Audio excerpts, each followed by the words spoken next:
Visión Bíblica presenta el tema de hoy: ¿cuál es el mensaje del verdadero evangelio? Capítulo 1. Hola, ¿cómo están? Mi nombre es Israel Orlando, que el Señor les bendiga. Estamos en nuestro programa Visión Bíblica. ¿Por qué se llama Visión Bíblica?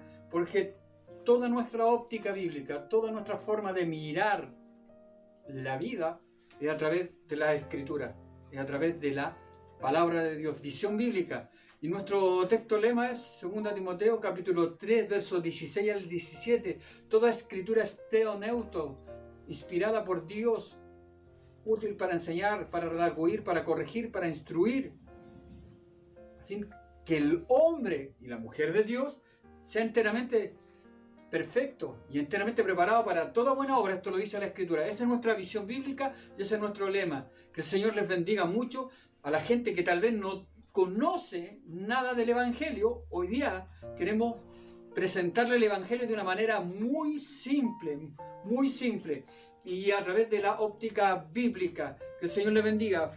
La pregunta que queremos hacer hoy día: ¿cuál es el mensaje del verdadero Evangelio? ¿Cuál es el mensaje del verdadero Evangelio?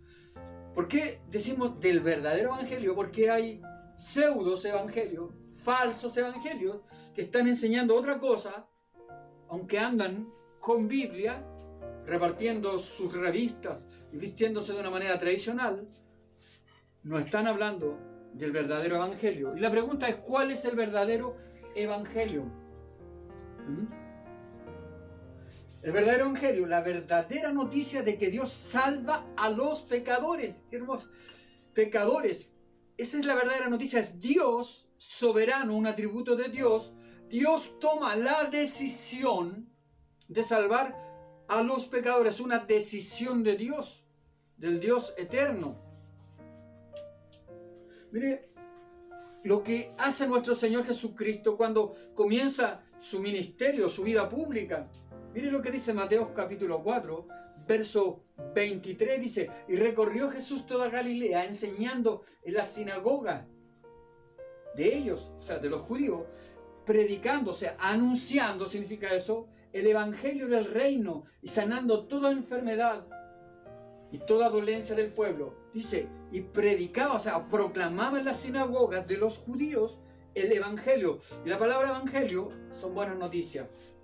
Mire, creo que vamos al texto, Marcos 1:14 de la versión Reina Valera 60, dice: cuando Jesús inicia su ministerio, en el verso 14 dice: después que Juan fue encarcelado, Juan el Bautista, Jesús vino a la región de Galilea, anunciando, predicando el evangelio del reino de Dios, del gobierno de Dios. Cuando hablamos del reino de Dios, nos estamos refiriendo al gobierno de Dios. O sea, ¿qué es lo que anunciaba nuestro Señor Jesucristo?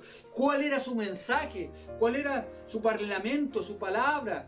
¿Cuál era anunciar el evangelio del reino de Dios? Tenemos que entender algo muy claro. Nosotros los hombres tenemos una naturaleza caída, depravada, caída, pecadora. Estamos separados de Dios. No tenemos esperanza alguna de remedio y restauración. Estamos separados de Dios porque en nuestro interior abunda y sobreabunda el pecado. Como alguien dijo, desde nuestra concepción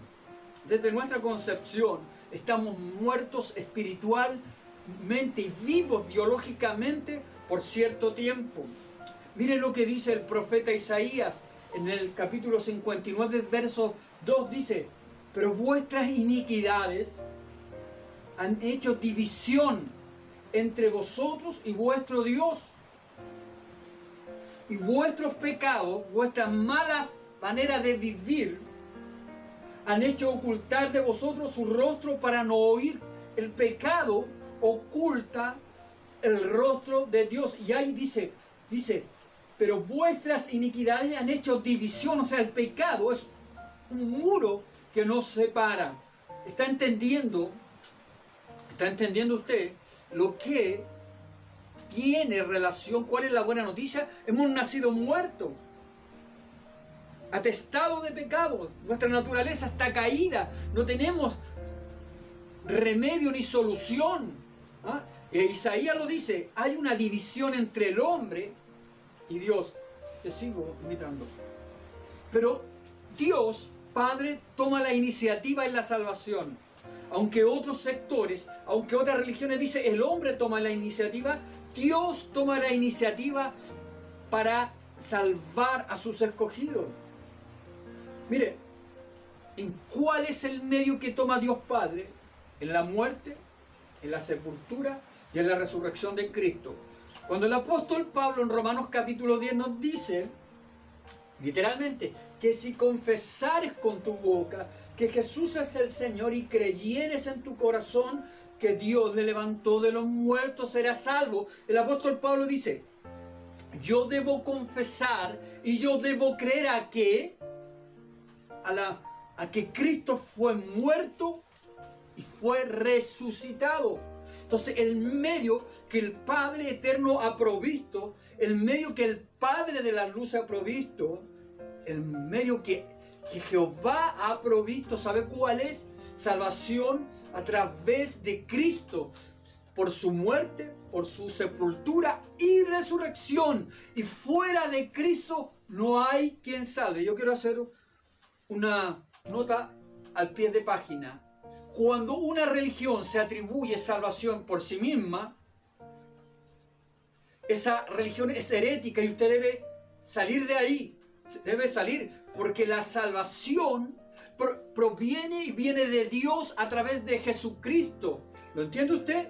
En la muerte y en la sepultura y en la resurrección de Cristo está la salvación. Sí, seguimos. Pero para comprender las buenas noticias, tenemos que entender las malas noticias. Ya lo dijimos, hemos nacido atestados, una naturaleza caída. Nuestra concepción aún desde antes de nacer y al nacer estamos enajenados, muertos espiritualmente. Y cuando hablamos de muertos, no estamos hablando de una inactividad biológica. Tenemos vida al nacer. Cuando el doctor coloca y pega las palmaditas en las pompis del bebé, llora, sí, pero ese bebé espiritualmente está muerto. Crece, es niño, adolescente, es un adulto, un anciano y está muerto. Su vida espiritual, su espíritu está muerto. Entonces ya estamos entendiendo que, y aparte de estar muerto, hacemos pecado. Cuando hablamos de muerte espiritual, estamos hablando que el hombre está corrupto en la gangrena del pecado y hace pecado. Y esa es la división del cual hablaba el profeta Isaías. Para comprender las buenas noticias tenemos que entender las malas, y estamos entendiendo las malas. Las malas es que estamos muertos y Dios toma una decisión.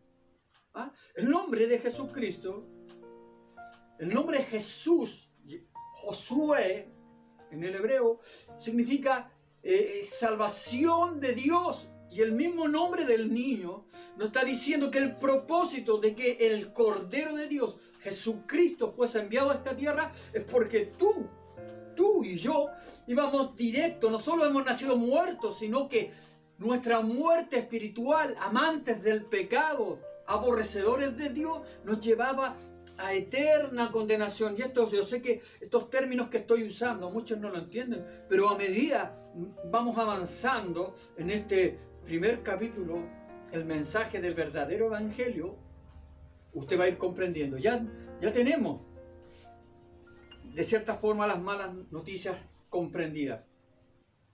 Como resultado de la caída del hombre en el jardín del Edén, esto está en Génesis 3:6, cuando el hombre peca, cuando la mujer peca comiendo del fruto prohibido, su actitud de desobediencia al comer, sus genes, entró la muerte física y la muerte espiritual, y ellos a la vez transmitieron a sus hijos esta muerte espiritual. Adán y Eva murieron mentalmente, su voluntad y emoción, y su cuerpo empezó a envejecer. Usted lo puede ver ahí en la pantalla, su mente, su voluntad y emoción y su cuerpo. ¿Qué podía entonces Adán y Eva transmitir a Caín y Abel? Muerte. Y Caín y Abel, ¿qué podían transmitir a sus hijos? Muerte, muerte. muerte, muerte, muerte. Heredar el pecado. Heredar el pecado. Solamente una actitud pecaminosa. Usted puede ver un siguiente ejemplo. Que a los niños hay que enseñarles a decirle la verdad. La madre tiene que decirle, mira, Humbertito, no haga esto porque esto es malo. Mira, Susana, no haga esto porque esto es malo, tienes que decir la verdad. Pero ¿por qué se ha puesto a pensar ontológicamente en el ser del hombre no se le enseña a hacer lo malo? ¿Por qué? Porque eso es transmitido desde nuestra concepción. Heredamos la naturaleza adámica, y cuando hablo de este término naturaleza adámica, nos estamos refiriendo a que heredamos esta naturaleza de Adán y Eva, nos transmite hacia sus huesos, hacia nuestros genes, nuestra carne. ¿Ya? Entonces entendemos que cada parte del hombre fue contaminada por el pecado. Solo Adán y Eva transmitieron muerte. Esto está en el libro de Romanos. El primer Adán transmitió muerte a todos los 7.000 millones de personas que somos. Pero el segundo y último Adán ha transmitido vida. Juan capítulo 14, yo soy el camino, yo soy la verdad, yo soy la vida. Solo el último Adán no tuvo relación alguna con el pecado. ¡Qué maravilloso! ¡Qué buena noticia esta! Quiero que lo sepa. Esto es el Evangelio. Soy heredero de pecado, heredero, solamente hijo de ira y heredero de la ira justa de Dios. Pero el Padre de la luz, el Padre soberano, toma una decisión. Él es soberano. Nadie cuestiona a Dios. Sus decisiones no son arbitrarias. Él toma una decisión. Él lo sabe todo. Él no tiene necesidad de aprender. Y Él tiene un atributo, muchos atributos, pero uno de sus atributos, que Él es soberano. Que Él es soberano y tomó una decisión desde la eternidad. ¿Cuál era? Salvar a sus escogidos que estaban imbuidos en pecado. Mire lo que dice Génesis 3:6, si se logra ver aquí. Y vio la mujer que el árbol era bueno para comer y que era agradable a los ojos y árbol codiciable para alcanzar sabiduría. Y tomó de su fruto y comió y dio también a su marido, el cual comió. En ese momento, cuando comieron, la desobediencia entró la muerte en dos campos, la muerte física. Murieron, envejecieron en ese momento. Cuando nace un niño, lo que uno menos piensa, que va a ser viejo y se hace un niño. Pero en el momento que sale del vientre de su madre, empiezan a contarse los años, los días y los meses. El ser humano va envejeciendo. Y al ir envejeciendo, va muriendo. Los genes van muriendo. Las neuronas cerebrales van muriendo cada vez más. La muerte entra. ¿Por qué fue? ¿Cuál es el motivo de la entrada de la muerte biológica? Es el pecado. Usted lo puede ver en Génesis capítulo 3, completo, léalo, se lo recomiendo. Y la otra muerte, es la muerte espiritual. La muerte espiritual. A través de la muerte espiritual, primero el hombre, su estado, aborrece a Dios, odia a Dios, no ama lo bueno, no ama la santidad, no ama a Dios, no quiere a Dios. Pero usted dice, yo quiero a Dios, yo amo a Dios. Pero su ser, su carne, su naturaleza le impulsa a hacer otra cosa, porque nuestra naturaleza aborrece completamente a Dios. ¿Sabía usted que cuando Cristo va a la cruz, no fue el populacho el que lo mandó a la cruz, sino que habían 7.000 fariseos, más los saduceos, que tenían el monopolio de la religión? Fue la religión que acusó y aborreció a Cristo. Lo aborrecieron porque el camino, la verdad y la vida, le dijo en sus ojos que eran corruptos, que eran tumbas, sepulcros blanqueados, que solo tenían apariencia de llevar la Biblia en sus brazos, pero por dentro estaban muertos. Y la religión lo aborreció. Fue la religión el medio que usó el Padre para llevar a Cristo a la cruz. Yo sé que este término para ustedes es incomprensible, pero si hay alguien que a través de YouTube, que a través de Facebook está escuchando, si el mensaje está llegando a ti, fue Cristo que vertió su sangre para rescatarte de la condenación eterna. Seguimos. Miren lo que dice Romanos 3:2, el Salmo 53, verso 3. La naturaleza humana es impotente, es pecadora. ¿Qué hace? El hombre no busca ni desea buscar a Dios.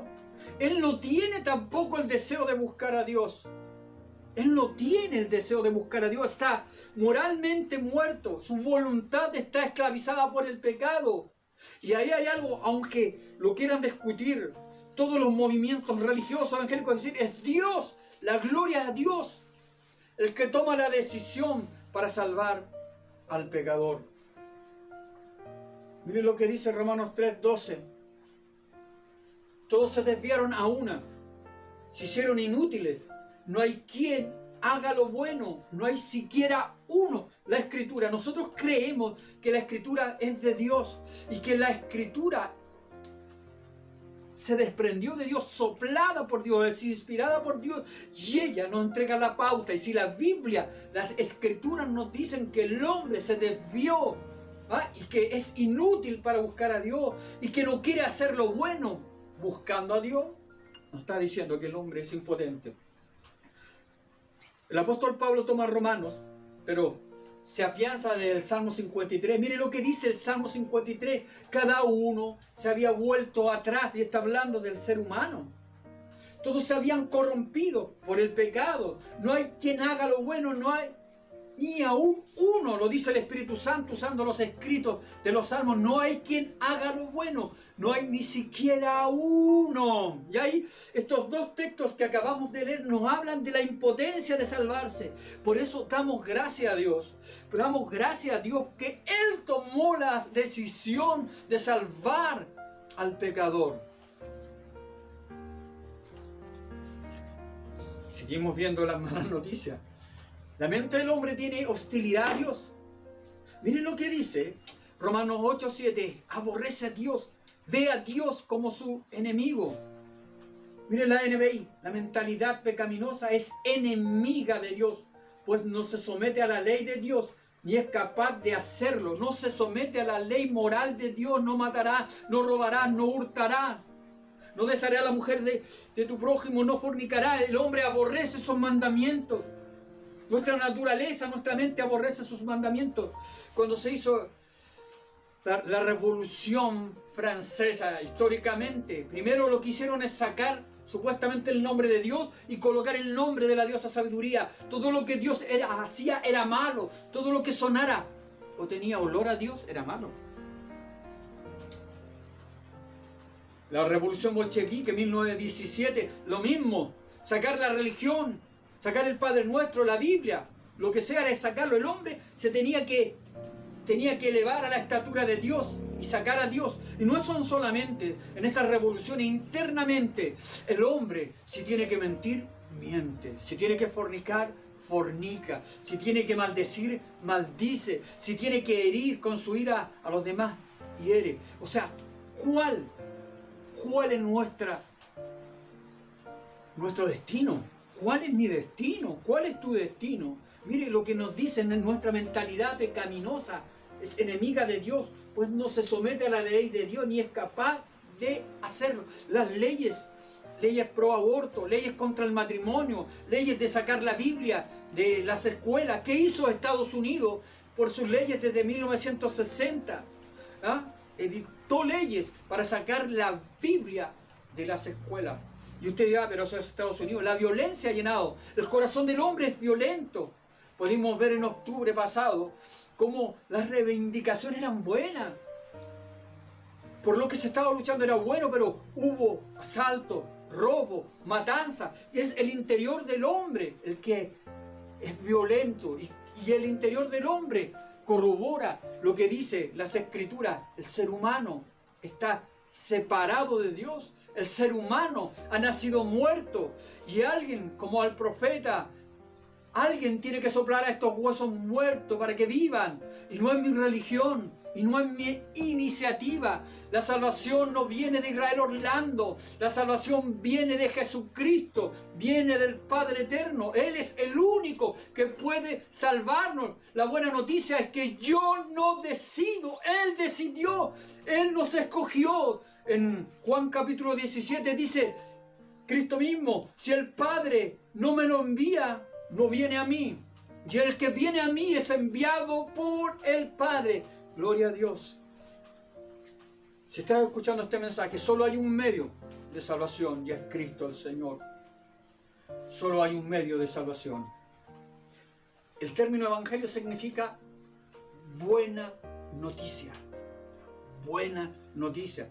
¿Cuándo se usaba este término? Se usó mucho en el griego clásico. Se usaba cuando el emperador Augusto tenía alguna buena noticia que había que hacer saber al imperio, o por el nacimiento de un rey. Entonces iban los heraldos corriendo a caballo o a pie o corriendo, como fuera en medio, iban corriendo diciendo: hay una buena noticia, hay un evangelio, un evangelio. Ese era el término, no era un término exclusivamente religioso. Ha nacido un nuevo rey, ha nacido un nuevo rey. O cuando un rey iba a una comarca, a un pueblo, a visitar, se enviaban los heraldos preparando caminos, y otros anunciando, otros emparejando el camino, y un heraldo a caballo o corriendo, como fuera, anunciando que el rey venía, que el rey del imperio venía. Bueno, este es el evangelio. El evangelio es que estábamos destinados a condenación eterna. La ira de Dios estaba sobre nosotros, pero el Padre, la buena noticia, ha decidido enviar a su Hijo, el Cordero de Dios, que quita nuestros pecados. Te invito en nuestro próximo capítulo que puedas ver esta progresión de estudio, el mensaje del verdadero evangelio. Que el Señor te bendiga aquí en Visión Bíblica. Que el Señor les bendiga y nos vemos en el próximo capítulo. Una producción de Ministerios Jesús Amor en Acción, Chile.